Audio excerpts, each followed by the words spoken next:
दी कला को यहाँ पर पढ़ने वाले हैं। इस वीडियो में हम लोग बहुविकल्पीय प्रश्नों को यहाँ पर पढ़ेंगे और इससे पहले हमने इसके 3 पार्ट आपको प्रोवाइड कर दिए हैं। अगर आप लोगों ने उन्हें नहीं देखा है तो आप लोगों ने देखिएगा। और उसके बाद में आज हम लोग शुरुआत कर रहे हैं पार्ट नंबर 4 की।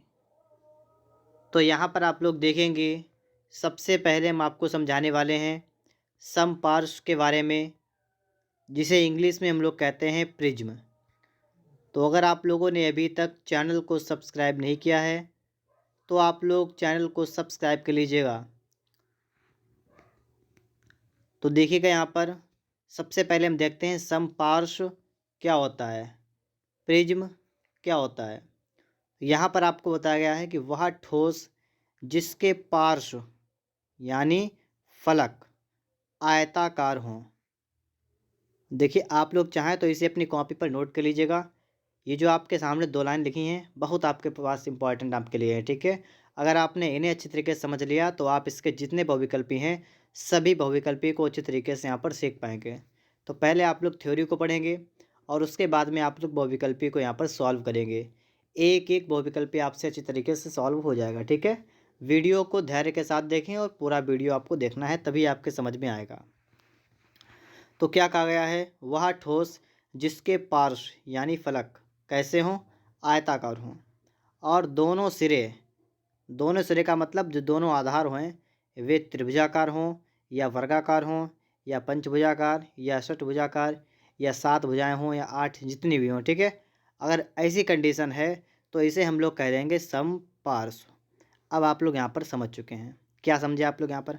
आप ये समझे कि जिसके पार्श्व यानी फलक ये कैसे हों, ये होना चाहिए आपके आयताकार, और इसके जो दोनों सिरे मतलब जो आधार आपके हैं उनका कोई सा भी आकार हो, चाहे त्रिभुज का आकार हो, चाहे वर्गाकार हो, चाहे पंचभुज हो, चाहे षटभुज हो, चाहे 7 भुजाएं हो, चाहे 8 भुजाएं हो, कितनी भी भुजाएं हो, तो ऐसे कंडीशन वाले को हम लोग कहते हैं समपार्श्व या इसे इंग्लिश में कहते हैं प्रिज्म।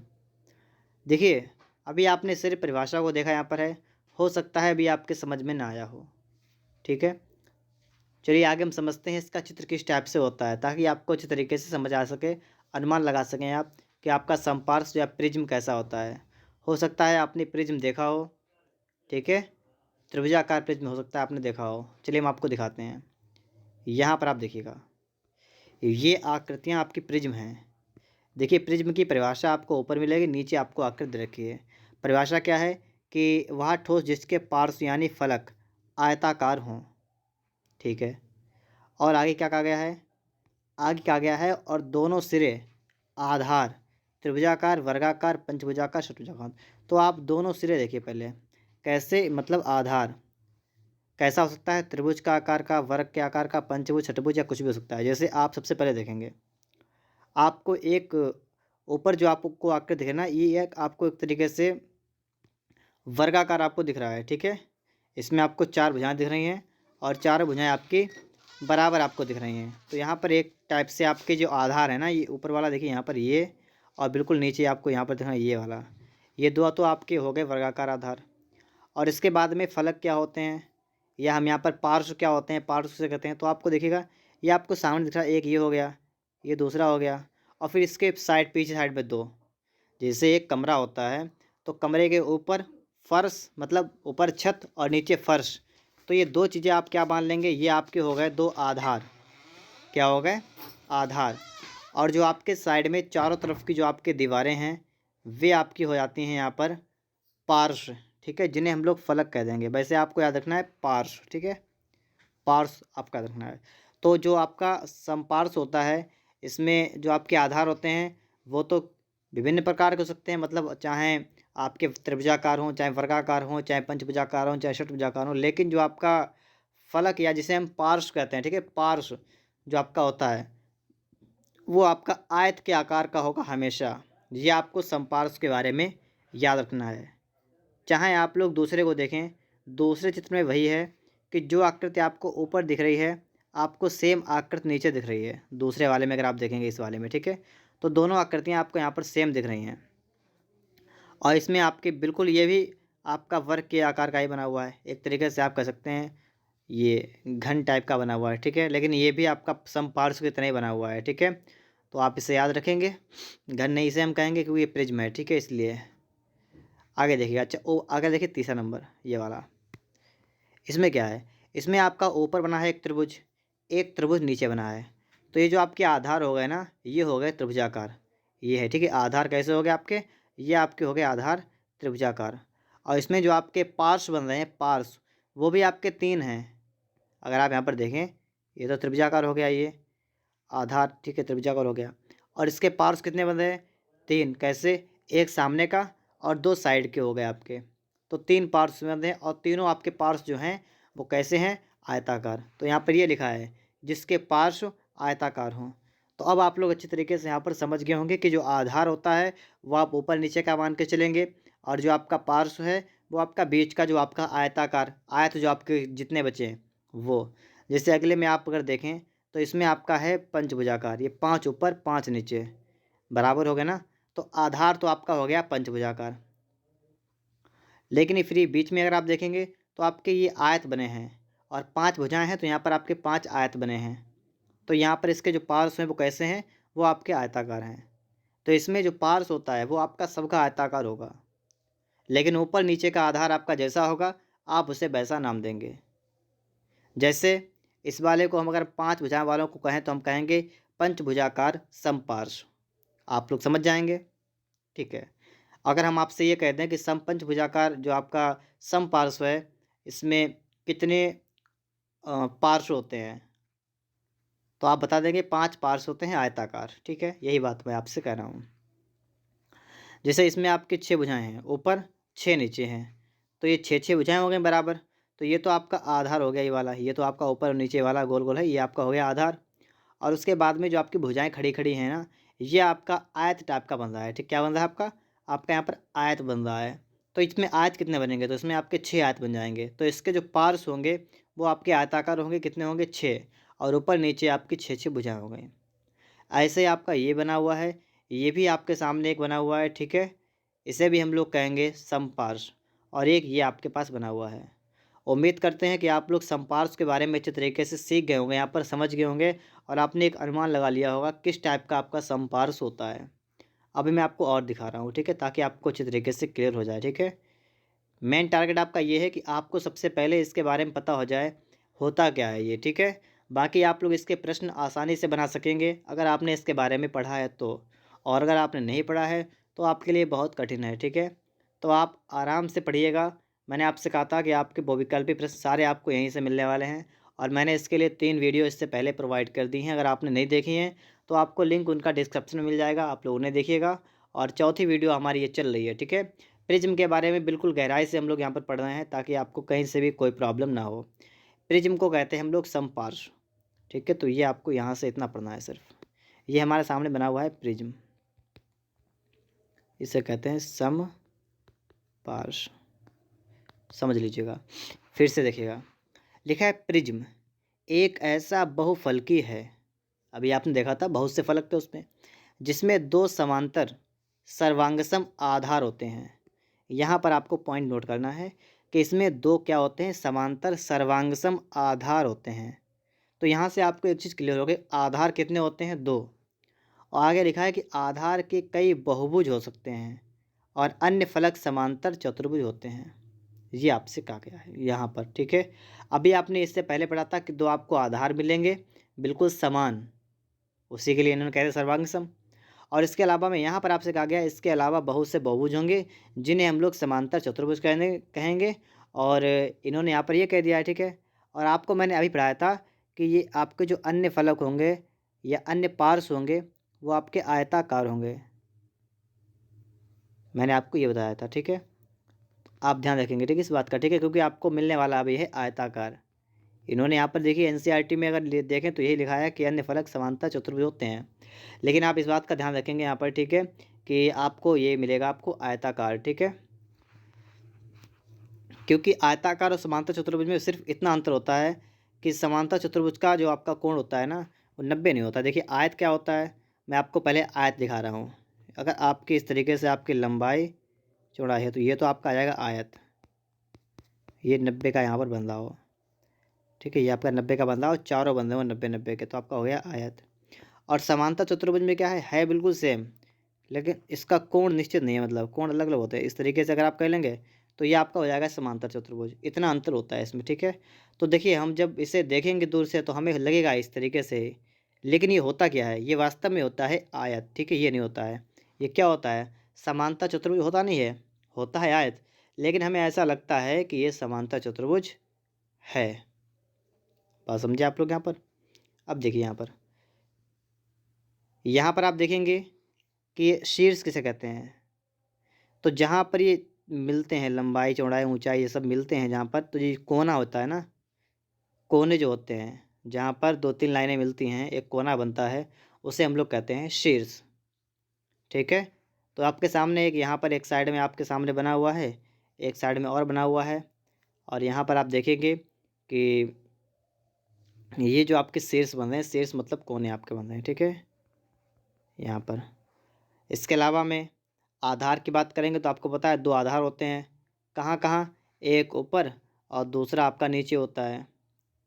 और किनारे क्या होते हैं, जो साइड की जो आपकी लंबाइयाँ होती हैं वो आपके किनारे होते हैं। जैसे इसका किनारा ये हो गया, ये वाला, इसका किनारा एक ये इधर दिख रहा है आपको, ठीक है, ये इधर एक दिख रहा है किनारा ये, तो ये आपके किनारे हो गए। बस ख़त्म कहानी, ठीक है। यहाँ तक आप लोग समझ गए।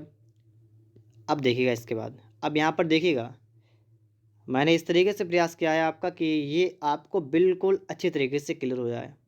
इसके लिए मैंने फिर से प्रैक्टिस के लिए आप फिर से देख लीजिएगा एक बार, उसके बाद हम लोग प्रश्नों की तरफ चलते हैं, ठीक है। और आपको फटाफट से जितने प्रश्न यहाँ पर होंगे आप लोग एक ही बार में उनका उत्तर समझ सकते हैं और दे भी सकते हैं। इसलिए मैं आपसे कह रहा हूँ धैर्य बना के पहले आप देखते रहिएगा, पढ़ लीजिएगा पहले क्या होता है, क्योंकि नॉलेज आपके पास होनी चाहिए। और आप कर तो सब कुछ लेंगे, ठीक है, नॉलेज को पहले लीजिएगा, उसके बाद में आप लोग बहुविकल्पिक लगाइएगा, ठीक है। मैंने आपसे पहले ही कहा था कि अगर आपके पास टाइम है तो आप लोग वीडियो को देखिएगा और ध्यानपूर्वक देखना है और पूरा वीडियो देखना आपको है, तो इतना काम कर लीजिएगा, ठीक है। इसी तरीके से मैंने इसके 3 पार्ट और बना दिए हैं इससे पहले, और 1-2 पार्ट आपके जो बचे हुए हैं वो आपको आगे मिल जाएंगे। पूरा पेपर आपको यहीं से मिलने वाला है, ये बात भी आप लोग ध्यान रखिएगा, ठीक है। और इससे पहले जो भी मैं आपको वीडियो बना चुका हूँ, और अगर पिछली वर्ष की वीडियो पड़ी हुई है चैनल पर, ठीक है, अगर आपने वो नहीं देखी है तो आप लोग उन्हें देखिएगा। और लगातार मैं आपको वीडियो यहाँ से देता रहूँगा, ठीक है, जब भी मुझे टाइम मिलेगा। यहाँ पर देखिएगा, जैसे यहाँ पर है त्रिभुजाकार प्रिज्म, आप ये तो समझ गए हैं कि प्रिज्म मतलब क्या होता है, समपार्श्व। कैसा, त्रिभुजाकार। तो त्रिभुजाकार का मतलब क्या हुआ कि इसमें जो आपके दो आधार होते हैं ना, एक ये और दूसरा ये दो कैसे होंगे, ये दोनों होंगे त्रिभुज की, ये भी त्रिभुज है और ये भी यहाँ पर देखिए ये भी त्रिभुज बन रहा आपका है। और बाकी जो आपके बीच में बनेंगे, ठीक है, इसमें बनेंगे आयत। ये क्या बनेंगे, मैंने आपको पहले बताया था, ये आयताकार होता है आयत, आयताकार पार्श्व होते हैं। आयताकार क्या होता है, पार्श्व। अगर हम आपसे पूछ लें यहाँ पर कि इसमें कितने आयताकार पार्श्व बनेंगे, तो आपका जवाब क्या होगा बताइएगा जरा हमें। तो अगर आपका त्रिभुज है तो एक इधर बन जाएगा, एक इधर बन जाएगा, एक इधर बन जाएगा, तो इसमें आयताकार पार्श्व बन जाएंगे 3। और आधार कितने होते हैं, 2 आधार होते हैं, दोनों बराबर होते हैं, समान होते हैं, मतलब सर्वांग सम होते हैं। और आयताकार पार्श्व कितने हो जाएंगे, 3। बात आपके समझ में आई। वर्गाकार प्रिज्म की बात करेंगे तो इसमें एक आपका ये हो गया और एक आपका यहाँ पर बन जाएगा वर्गाकार, ठीक है। ये इस तरीके से डैश डैश करके अगर हम देखें यहाँ पर, तो एक इस तरीके से यहाँ पर इस तरीके से और एक इस तरीके से ऐसे करके आपका, ठीक है, इसके अंदर बन सकता था। तो ये देखिए, आप देखिए यहाँ पर देखिएगा, ये आपका वर्ग है, ठीक है, और इधर आपका एक वर्ग बन जाएगा, ठीक है। यहाँ पर भी एक बना नहीं, यहाँ बनाया नहीं उन्होंने, ठीक है, आप ध्यान रखेंगे इस तरीके से कि ये क्या मैं आपको बता रहा हूँ। तो इसमें आपके 2 आधार हो गए और बाकी आपके यहाँ पर 4 जो हैं आयताकार पार्श्व बन जाएंगे। ये आपके सामने आ चुका है घन। इसमें आपके टोटल जो होते हैं 6 फलक होते हैं, ठीक है, और सब बराबर आपके होते हैं फलक। अच्छा यहाँ पर देखिएगा आप लोग, ये आपका लिखा हुआ है कि पंचभुजाकार प्रिज्म। तो पंचभुजाकार का मतलब तो आपके समझ में आ गया होगा, ठीक है। ये देखिए आपके 2 तो आधार होंगे, एक आधार आपका ये हो गया, ये एक आपका ये आधार हो गया, 2 आधार हो गए, ठीक है। याद रखेंगे कि प्रिज्म की बात की जाएगी या हम आपसे कहें समपार्श्व, ये की चीज़ है, ठीक है, समपार्श्व की बात की जाएगी तो आप याद रखेंगे कि इसमें आधार 2 होते हैं, इतना आपको ध्यान रखना है। और बाकी जो आपके फलक या पार्श्व होते हैं वो आपके आयताकार होते हैं। ऐसे अष्टभुजाकार में देखिएगा तो 8 इधर 8 इधर, अष्टभुजाकार ये बन गया, अष्टभुज बना है और इसमें आपके आयत खिंचे हुए हैं, इसमें आपके आयत भी आपके 8 बनेंगे, ठीक है। तो आपसे अगर कहा जाए कि इसमें आयताकार पार्श्व कितने हैं तो आप बता देंगे 8 हैं और आधार 2 आपके होंगे और दोनों आधार बराबर होंगे। और ये देखिए सप्तभुजाकार का आ गया। तो सप्तभुजाकार का मतलब 7 ऊपर 7 नीचे, 2 आधार होंगे, दोनों 7 भुजाओं वाले, ठीक है। और इसके अलावा में आपके आयत बनेंगे। बस ख़त्म कहानी। तो अब देखिएगा, आप लोगों को इतना समझाने के बाद मुझे पूरी उम्मीद है कि आप अच्छे तरीके से अब समझ चुके हैं कि हिंदी में अगर कहेंगे तो उसे कहते हैं समपार्श्व। हिंदी में क्या कहते हैं? समपार्श्व कहते हैं। चित्र को आपको मैंने समझा दिया है, और इंग्लिश में कहते हैं प्रिज्म। तो मेरे हिसाब से आपको प्रिज्म जो है अच्छी तरीके से समझ में आ गया होता है कि आखिर ये प्रिज्म होता क्या है, ठीक है। सभी लोग समझ चुके हैं। अब आप क्या तैयार हैं ऑब्जेक्टिव लगाने के लिए? आपको 4 प्रश्न मिलेंगे, मतलब 4 विकल्प मिलेंगे। प्रश्न तो आपको ढेर सारे मिलने वाले हैं, आपको 4 विकल्प मिलेंगे। उनमें से आपको यहाँ पर देखना पड़ेगा कौन सा आपको बेहतर ऑप्शन लग रहा है, आप उसे ही चूज करेंगे, ठीक है। अगर आपको वीडियो पसंद आ रहा है, ठीक है, तो आप लोग वीडियो को लाइक कर दीजिएगा। वीडियो थोड़ा लंबा बनने वाला है, लेकिन आप धैर्य के साथ देखिएगा, आप अच्छी तरीके से यहाँ पर इन सबको हल कर पाएंगे। उस ठोस को क्या कहते हैं जिसमें 2 सिरे होते हैं? अब यहीं इस पर आपकी बात क्लियर हो गई। इन्होंने यहाँ पर भाषा देखिए, लैंग्वेज देखिए क्या इनकी है। इन्होंने यहाँ पर ये नहीं कहा है कि जिसके 2 आधार होते हैं, इन्होंने कहा जिसमें 2 सिरे होते हैं। तो आप क्या बताएंगे? आप बता देंगे 2 सिरे का मतलब वही 2 आधार। 2 आधार आपने पढ़ा भी है प्रिज्म के होते हैं, और प्रिज्म को हिंदी में कहते हैं समपार्श्व। तो पहले प्रश्न का आपका जवाब यहाँ पर निकल के आ चुका है कि उस ठोस को क्या कहते हैं जिसमें 2 सिरे होते हैं, उसे कहते हैं प्रिज्म। प्रिज्म हो क्या होता है? समपार्श्व। पहला पॉइंट आप सभी को क्लियर हो गया है। अब दूसरा पॉइंट आप लोग पढ़ लीजिएगा। समपार्श्व के पार्श्वों का आकार होता है। इसका आकार पूछा गया। मैंने अभी आपको बताया था कि अगर आपसे कहा जाए कि समपार्श्व में कितने आधार होते हैं, तो आधार होते हैं 2, अलग अलग साइज के होते हैं। त्रिभुजाकार भी होता है, वर्गाकार भी होता है। आयताकार की बात करें तो वो भी आपका हो जाएगा। इसके अलावा में आपका पंचभुजाकार, षटभुजाकार, सप्तभुजाकार, अष्टभुजाकार, ये सभी आपके हो जाएंगे क्या? आधार। लेकिन अगर हम कहें आपसे पार्श्व, जिन्हें हमने आपको बताया था फलक भी कहीं के पर आएगा, तो उनका आकार क्या होता है? तो वो आपके होते हैं आयताकार। और एनसीईआरटी में मैंने आपको दिखाया भी था कि एनसीईआरटी में लिखा था समांतर चतुर्भुज, लेकिन दिखने में लगता है कि समांतर चतुर्भुज हो, वास्तव में आपका वो आयताकार होता है। तो पार्श्वों का आकार क्या होगा? आयत होगा, ठीक है। अगर आप लोगों ने वीडियो को स्किप करके यहाँ तक आप आ चुके हैं तो कृपया करके वीडियो को स्किप करके ना देखें, ठीक है। पूरा देखें अच्छी तरीके से, और स्टार्टिंग से पहले समझें, फिर आप लोग यहाँ पर ऑब्जेक्टिव को लगाएं, तो आपके कुछ ज़्यादा बेहतर समझ में आने वाला है। आगे देखिएगा। किसी समपार्श्व में अक्ष किसको किससे मिलाता है? अक्ष किसको किससे मिलाता है? अब यहाँ पर देखिएगा कि सिरे के एक कोने से दूसरे कोने को, आधार के एक कोने से दूसरे को, एक सिरे को दूसरे को, और दोनों सिरे के केंद्रों को। किसी समपार्श्व में अक्ष किसे मिलाता है? तो यहाँ पर हम लोग देखेंगे समपार्श्व में अक्ष की बात की गई है।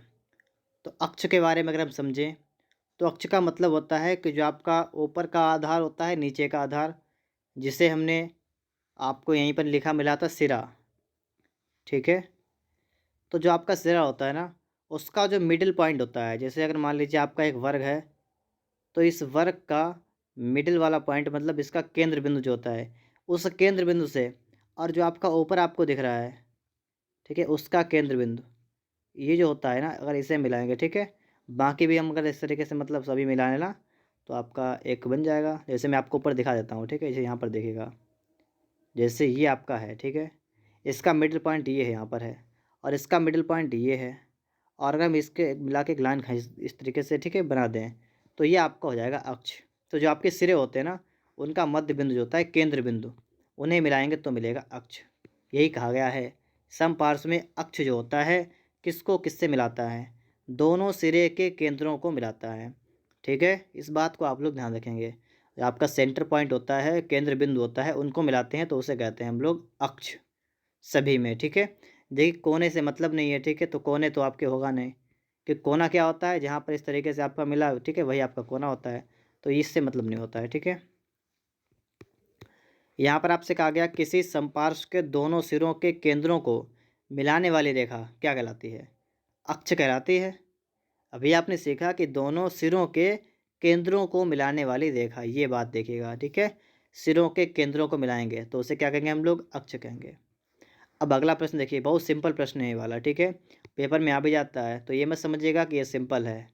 मैंने आपको समझा दिया है तो आपको सिंपल लगने लगा होगा। फिलहाल बहुत से लोगों की समझ में नहीं आता है कि क्या है क्या नहीं है, समपास कहते हैं किससे हैं, कैसा होता है, किसी को ज़्यादा नॉलेज इसके बारे में नहीं है। तो मैं आपको सिखा रहा हूँ, बिल्कुल सटीक जानकारी आपको दे रहा हूँ, तो आप लोग अच्छी तरीके से देखिएगा। वीडियो को लाइक वगैरह करिएगा, ठीक है। चैनल को सब्सक्राइब भी कर लीजिएगा और पूर्ण विश्वास के साथ आप लोग इस वीडियो को देखिएगा, ठीक है। त्रिभुजाकार समपार्श्व के दोनों सिरे क्या होते हैं? मैंने आपको समझाया कि अगर आपका त्रिभुजाकार समपार्श्व होगा, त्रिभुजाकार अगर आपका प्रिज्म है, तो उसके जो आपके दोनों सिरे होंगे ना, ऊपर वाला सिरा, नीचे का सिरा, ये दोनों आपके त्रिभुज होंगे, ठीक है। इस तरीके से आपके दोनों क्या होंगे? दोनों त्रिभुज होंगे। तो त्रिभुज आपका आंसर आ जाएगा। बाकी अगर मैं आपसे इसका पूछूं कि इसके पार्श्व कैसे होंगे या फलक कैसे होंगे, तो आप बताएंगे कि ये कैसे होंगे? आयताकार होंगे, ठीक है। अगला क्या है कि किसी समपार्श्व के सिरे यदि वर्ग हैं तो कैसा होता है वो? तो होता है वर्गाकार समपार्श्व। बात को समझ पा रहे हैं आप लोग कि समपार्श्व का अगर सिरा है, अगर वर्ग है, तो वह वर्ग होता है। आगे देख क्या लिखा है, यदि वर्गाकार समपार्श्व में 4 पार्श्व होते हैं तो घन में कितने पार्श्व होते हैं? पार्श्व का मतलब होता है फलक। आपसे कहा गया है कि वर्गाकार समपार्श्व आपके पास है, तो उसमें आपके 4 जो है पार्श्व हैं, तो आपके घन जो होता है उसमें फलक कितने होते हैं? टोटल 6 होते हैं। तो इसके लिए आप लोग 6 लगाएंगे यहाँ पर, ठीक है। अब इस तरीके से हमने आपको जो अच्छी तरीके से यहाँ पर सिखाया है, आप सीख चुके हैं। अब इसके बाद हमारा नेक्स्ट टॉपिक स्टार्ट होने वाला है, ठीक है। देखिए मैं आपको फिर बता रहा हूँ, वीडियो थोड़ा सा लंबा बनेगा, लेकिन आपको धैर्य के साथ देखना है, क्योंकि मेरा यहाँ पर पॉइंट क्या है, सिखाने का मेन मकसद है, ठीक है। वैसे मैं चाहता तो ये बस 5 मिनट की वीडियो बन जाती और आप लोग ऐसे ही देख लेते, लेकिन आपको कुछ भी समझ में नहीं आता। तो मेन टारगेट ही समझाने का है, इसलिए आपको ध्यान से देखना है। अब यहाँ पर हम लोग आ चुके हैं, ठीक है। वीडियो को लाइक, चैनल को सब्सक्राइब करते रहिएगा। आपको यहाँ पढ़ाने का मैं आपसे कोई चार्ज नहीं लेता हूँ, ठीक है। सिर्फ आपको इतना ही बोल रहे हैं कि आपको वीडियो अच्छा लग रहा हो तो ही आप लाइक करेंगे, ठीक है। अन्यथा की स्थिति में आप लोग डिसलाइक कर सकते हैं। चैनल अगर आपने सब्सक्राइब कर लिया है, आपको ना पसंद आ रहा हो, ठीक है, तो हम सब्सक्राइब भी कर सकते हैं, कोई समस्या वाली बात नहीं है, ठीक है। मेरा जो काम है मैं आपका काम कर रहा हूँ, आपको जो अच्छा लगे आप वो करें, कोई समस्या नहीं है, ठीक है। सूची स्तंभ आपसे कहा गया है, पिरामिड कहा गया है। सूची स्तंभ अभी जो आप पढ़ के आए हैं वो क्या था बताइएगा? उसे कहते हैं हम लोग प्रिज्म या समपार्श्व। लेकिन यहाँ पर हम लोग जो पढ़ने वाले हैं वो क्या है? सूची स्तंभ, इसका मतलब पिरामिड। अंतर समझना पहले आपको है, तो चलिए अंतर समझेंगे। पहले परिभाषा को देखते हैं। यहाँ कहा गया वह ठोस जिसके पार्श्व यानी फलक त्रिभुजाकार होते हैं। पहला अंतर आपको यहीं से मिल गया है। समपार्श्व में क्या था? आयताकार। और यहाँ पर आपको एक शब्द मिल गया है, त्रिभुजाकार होते हैं। तो बस पहला अंतर तो ये हो गया, ठीक है। समपार्श्व में आपके पार्श्व कैसे होते हैं? आयताकार होते हैं।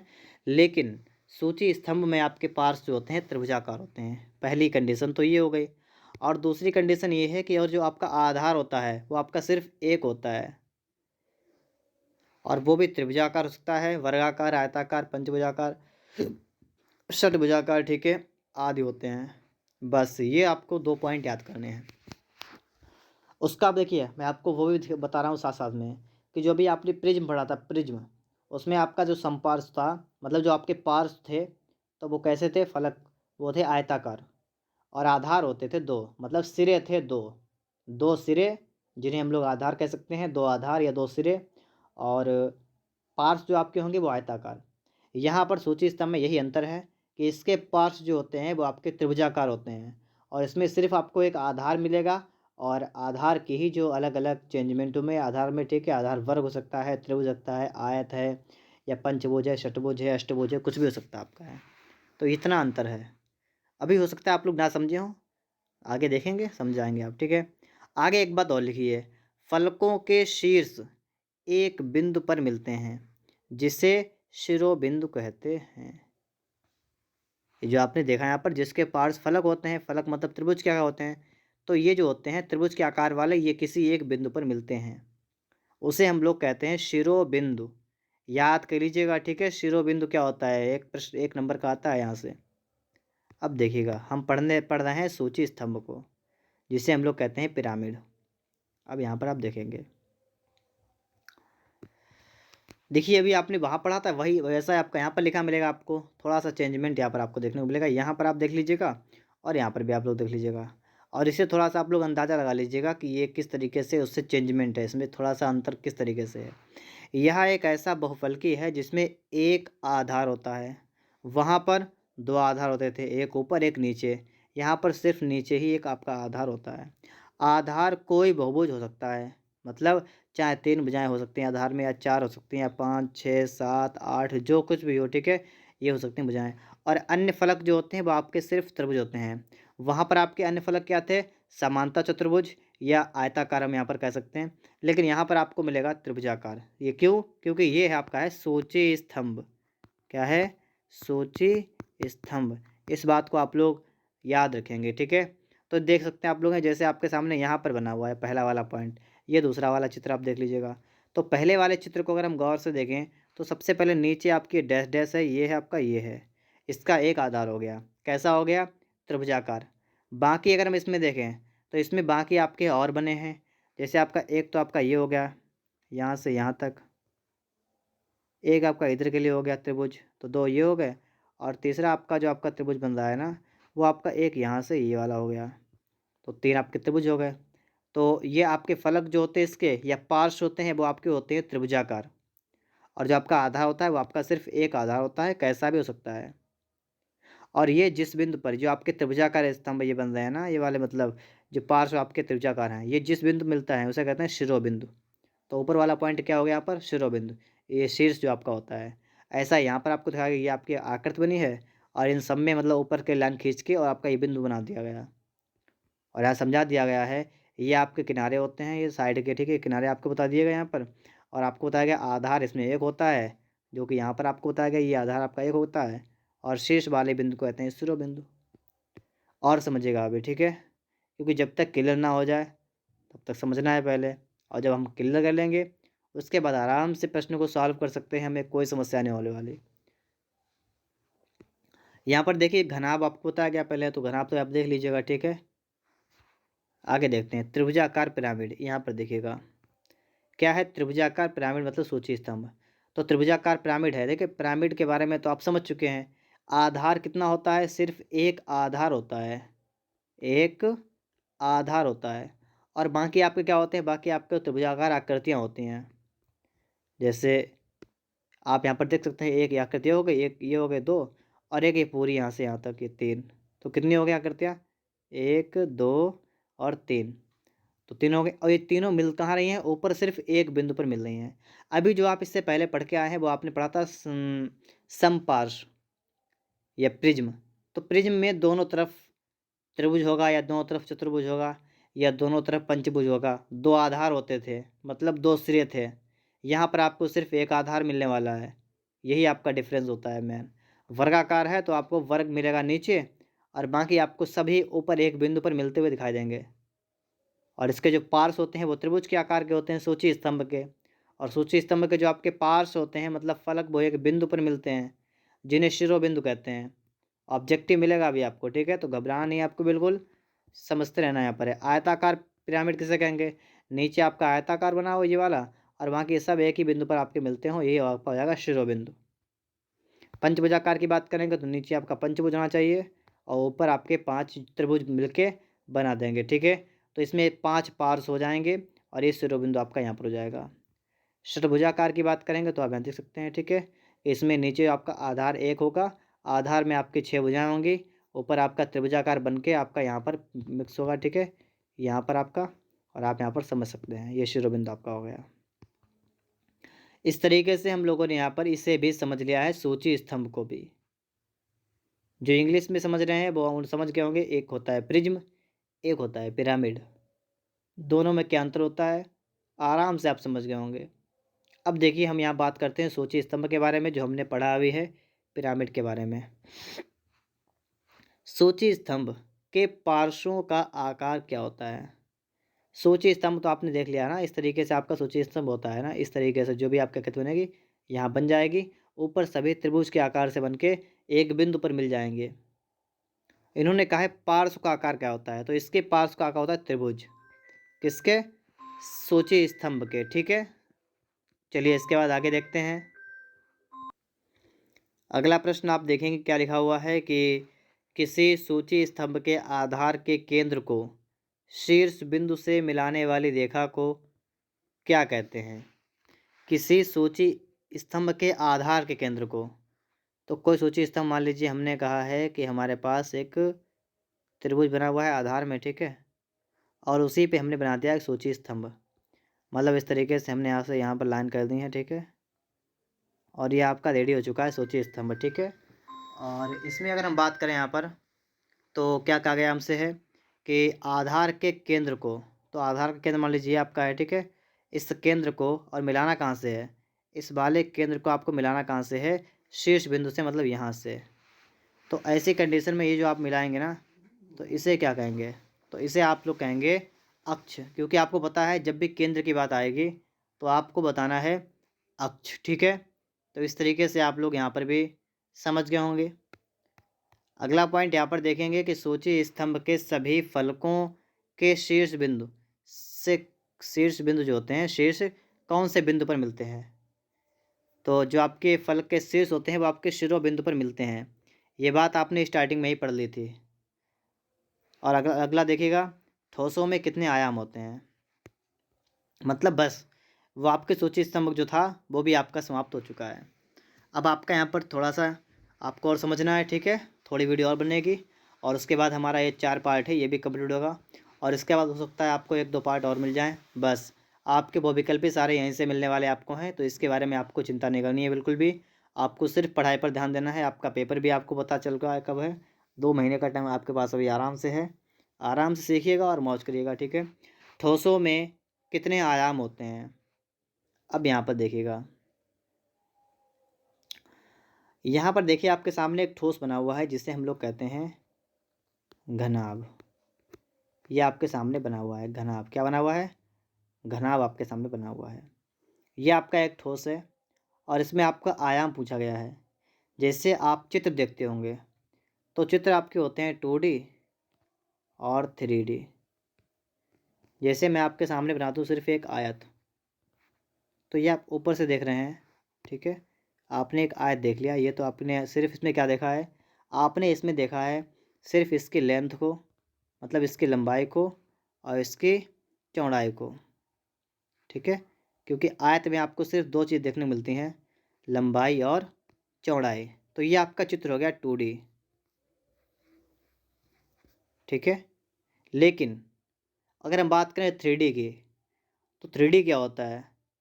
3D का मतलब ये होता है जिसमें हम लोग 3 चीज़ देख पा रहे हों, लंबाई को भी, चौड़ाई को भी, ऊंचाई को भी। जैसे अगर हम इसी की बात करें तो देखिए ये लाइन जो आपकी आई है ना, ये आपकी लेंथ आप मान लीजिएगा, ऐसे लेंथ है ये वाली, और ये जो आपकी है, ठीक है, ये वाली, तो ये कौन सी हो जाएगी? ये आपकी चौड़ाई हो गई। और फिर आपको एक लाइन और दिख रही है ये वाली, तो ये आपकी हो गई ऊंचाई। तो इसमें आपको 3 चीज़ दिख रही हैं। क्या क्या दिख रहा है आपको? आपको लंबाई दिखी, आपको चौड़ाई दिखी, आपको ऊंचाई दिखी। ये आपका हो गया 3D।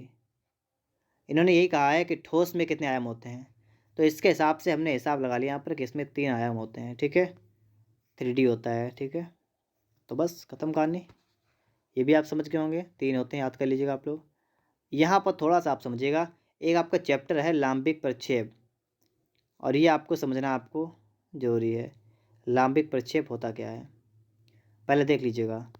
क्या लिखा है? ऊर्ध्वाधर समतल होता है, ऊर्ध्वछेद मतलब सामने से देखना है, और फिर एक आपकी रेखा बनी है, आपको लिखा अनुच्छेद ऊपर से देखना है, क्षैतिज समतल होता है। ये क्या कॉन्सेप्ट नहीं समझे अभी आप लोग, देखिएगा, अच्छा दिखाएं आपको भी हम। अब आप लोग यहाँ पर देखिएगा, जैसे आपको बिल्कुल बीच में दिख रहा है एक लाइन है, आपका XY लिखा हुआ है, नाम लिखा हुआ है या रा, प्रतिच्छेदक रेखा लिखा हुआ है। देखिए हो सकता है आप इस तरीके से ना समझ पाएँ अभी, क्योंकि यहाँ पर तो मैंने सिर्फ फ़ोटो खींच के आपके सामने लगा दिया है चित्र, तो इससे हो सकता है आपके समझ में ना आए, ठीक है। देखिए, अगर आपको अच्छी तरीके से समझना है ना इसे भी, तो आप लोग एक काम करिएगा, मैंने इस चैनल पर वीडियो बनाई आपके हैं अनुच्छेद और उत्च्छेद की, अनुविच्छेद और उत्च्छेद वाली। अगर आप उनमें से किसी एक वीडियो को भी देख लेंगे तो आप लोग इसे अच्छी तरीके से समझ जाएंगे। फिलहाल मैं यहाँ पर भी कोशिश कर रहा हूँ कि आप लोग समझ जाएं। जैसे आपके बीच में आपकी बन गई एक प्रतिच्छेदक रेखा या रा, और उसके नीचे आपका बन गया है एक ला और वा, दो आपकी रेखा यहाँ पर खींच चुकी हैं।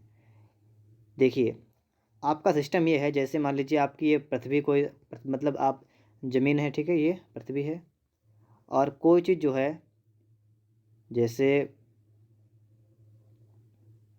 इस तरीके से मान लीजिएगा आप लोग,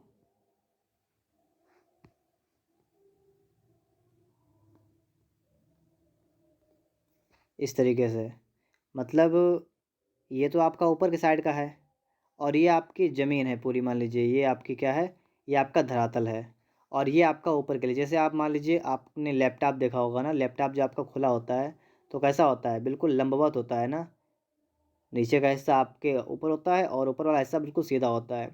जैसे आप दीवाल दीवाल और उसके पास में अगर आप नीचे ज़मीन देखें तो ज़मीन और दीवार बिल्कुल लंबवत होती है ना, तो वही आपको समझना है। जो ऊपर का पार्ट होता है ना, दीवार जो आपकी होती है दीवार, वो आपका होता है ऊर्ध्वाधर समतल, और जो आपकी ज़मीन होती है ज़मीन, वो आपकी होती है क्षैतिज समतल। तो सबसे पहले तो आप ये समझिए, समतल दो आपके मिलेंगे आपको, एक मिलेगा ऊर्ध्वाधर, एक मिलेगा क्षैतिज। ऊर्ध्वाधर का मतलब जैसे दीवार और ज़मीन, ज़मीन जो आपकी होती है वो आपकी क्षैतिज समतल में काउंट होगी, ठीक है, गिनी जाएगी, और जो आपका दीवार होगी जो आपकी, वो आपकी ऊर्ध्वाधर आपको मानना पड़ेगा यहाँ पर। तो समतल आपने दो समझ लिए, ऊर्ध्वाधर और क्षैतिज। ऊर्ध्वाधर जो होता है ऊपर की साइड में होगा, क्षैतिज जो होता है वो नीचे पृथ्वी के तल वाला होगा, ठीक है। अब इसके बाद में क्या होता है, जैसे मान लीजिए, देखिए समझ लीजिएगा, थोड़ा आपको बुद्धि लगानी है अपने आप, ठीक है, तभी आप समझ पाएंगे। जैसे मान लीजिए आप कहीं पर बैठे हैं और सामने आपके दीवार है एक, और आपने दीवार के आगे मतलब ज़मीन में ही, ठीक है, समझिएगा, आपने क्षैतिज समतल जो आपका है मतलब जो आपकी ज़मीन है, आपने उस पर एक गिलास रख दिया। गिलास को रखने के बाद आपको गिलास को ऊपर से नहीं देखना है, आपको गिलास को सामने से देखना है।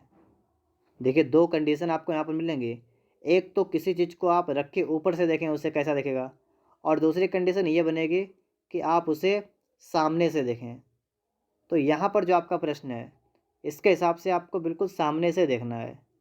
मतलब आपकी दीवार हो गई, आपकी ज़मीन हो गई, आपको ज़मीन पर एक गिलास रखना है और गिलास को आपको ऊपर से नहीं देखना है, आपको सामने से देखना है कि सामने से देखने पर आपको दीवार की साइड में ये कैसा दिख रहा है। तो सामने से देखने पर जो आपको चित्र दिखाई देता है वो आपका होता है उत्च्छेद। देखिए, नोट कर लीजिएगा, ठीक है, एक नंबर का प्रश्न आता है और बहुत से बच्चे भूल जाते हैं, इन दोनों में कन्फ्यूज होते हैं, तो आपको बिल्कुल भी कन्फ्यूज नहीं होना है, ठीक है। दीवार के आगे एक गिलास रखेंगे और गिलास को आप सामने से देखेंगे। तो जो आप सामने से देखेंगे तो आपको गिलास जैसा दिखे वो आपका हो जाएगा उत्च्छेद। और अगर इसकी जगह पर अगर आप इसे ऊपर से देखें तो ऊपर से जो आपको दिखेगा वो आपका होगा अनविच्छेद। जैसे गिलास को आप ऊपर से देखेंगे, ये आपका गिलास है, ठीक है, और ये आप अगर ऊपर से देखेंगे तो आपको सिर्फ ये दिखाई देगा और अंदर की तली ये दिखाई देगा। इस तरीके से आपको ये गिलास दिखाई देगा, तो ये ऊपर से दिखाई देगा, ठीक है, और ये आपको सामने से दिखेगा, सामने से आपको इस तरीके से दिखेगा, ठीक है, इस तरीके से दिखेगा। तो ये दो कंडीशनें बनती हैं, मेरे हिसाब समझ गए आप लोग होंगे यहाँ पर। ऊर्ध्वाधर वाला उत्च्छेद देखिएगा यहाँ पर, अब मैं आपको बता रहा हूँ यहाँ पर, ठीक है, ये आप लोग देख लीजिएगा यहाँ पर और प्रश्न देख लीजिएगा। बस लास्ट आपका यहाँ पर बचा हुआ है कि लांबिक प्रक्षेप के प्रथम कोण में अनुविक्षेप कहाँ से दिखाया जाता है। अनुविक्षेप की बात की गई है, तो अनुविक्षेप को आप लोग यहाँ से देख लीजिएगा। इससे पहले वाले में अनुविक्षेप कहाँ से दिखाया जाता है, तो अनुविक्षेप होता है ऊपर से देखना है और क्षैतिज समतल बनता है। तो अनुविक्षेप कहाँ से देखेगा आपको, आपको देखेगा ऊपर से, ठीक है। तो यहाँ पर आप लोग समझ गए, अनुविक्षेप कहाँ से देखेगा, ऊपर से दिखेगा। और लांबिक प्रक्षेप के प्रथम कोण में उत्च्छेद कहाँ से दिखेगा, तो उत्च्छेद दिखता है सामने से, मैं आपको बता चुका हूँ सामने से। तो दोनों प्रश्न आपके यहाँ से क्लियर हुए, अनुविक्षेप ऊपर से, उत्च्छेद सामने से। और इसके दो और बच्चे ये भी देख लीजिएगा, क्षैतिज समतल के ऊपर जो तल होता है उसे कहते हैं, क्या कहते हैं उसे? क्षैतिज समतल के ऊपर जो तल होता है, तो देखिए क्षैतिज होता है नीचे और ऊपर होता है ऊर्ध्वाधर समतल। ठीक है, तो देखिए पॉइंट क्लियर हुआ आपका कि नीचे होता है क्षैतिज समतल, ऊपर होता है ऊर्ध्वाधर समतल, और लिखा है वह तल जिस पर अनुविक्षेप बनाया जाता है, तो उसे हम लोग कहते हैं क्षैतिज समतल।